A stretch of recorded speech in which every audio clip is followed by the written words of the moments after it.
কোতোয়ালি থানার মানহানি মামলায় সাবেক মন্ত্রী হাসানুল হক ইনু, রাশেদ খান মেনন ও সাবেক বিচারপতি শামসুদ্দিন চৌধুরী মানিককে জামিন দিয়েছে আদালত। মঙ্গলবার ঢাকার মেট্রোপলিটন ম্যাজিস্ট্রেট রৌনক জাহান তাকির আদালত শুনানি শেষে এ আদেশ দেন।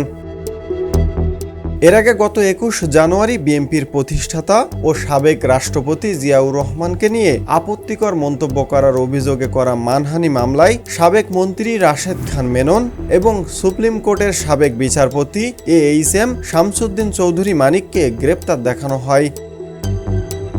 ২০২৪ সালের ২২ আগস্ট জিয়াউল হক নামের এক আইনজীবী বাদী হয়ে ঢাকা মেট্রোপলিটন ম্যাজিস্ট্রেট সাইফুল ইসলামের আদালতে ৩ জনের বিরুদ্ধে মানহানির মামলাটি করেছিলেন। এ মামলায় অন্য আসামি হলেন সাবেক মন্ত্রী হাসানুল হক ইনু।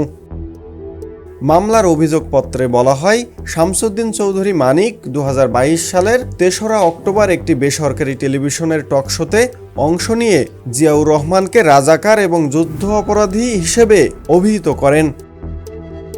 এর আগে ২০২১ সালের ১৫ই ফেব্রুয়ারি একটি সেমিনারে বিচারপতি মানিক বলেছিলেন, জিয়াউর রহমান মুক্তিযোদ্ধা ছিলেন না, তিনি ছিলেন মুক্তিযুদ্ধে অনুপ্রবেশকারী। এর আগে ২০১৩ সালের ১৯ জুলাই হাসানুল হক ইনু ও রাশেদ খান মেনন বিভিন্ন অনুষ্ঠানে অংশ নিয়ে জিয়াউর রহমানকে নিয়ে আপত্তিকর মন্তব্য করেছিলেন। আসামিরা বিভিন্ন সময়ে জিয়া পরিবারকে নিয়েও বিরূপ মন্তব্য করেছিলেন বলে অভিযোগে বলা হয়েছে। ইউএফটি ফার্স্টের সাথে ট্রেড করুন যে কোনো জায়গা থেকে। ক্যাম্পাসে ক্লাসের ফাঁকে, ঢাকার জ্যামে বসে কিংবা ঘরে বসে ট্রেডিং এখন হাতের মুঠোয়। তাই ট্রেড করুন যখন খুশি, যেখানে খুশি।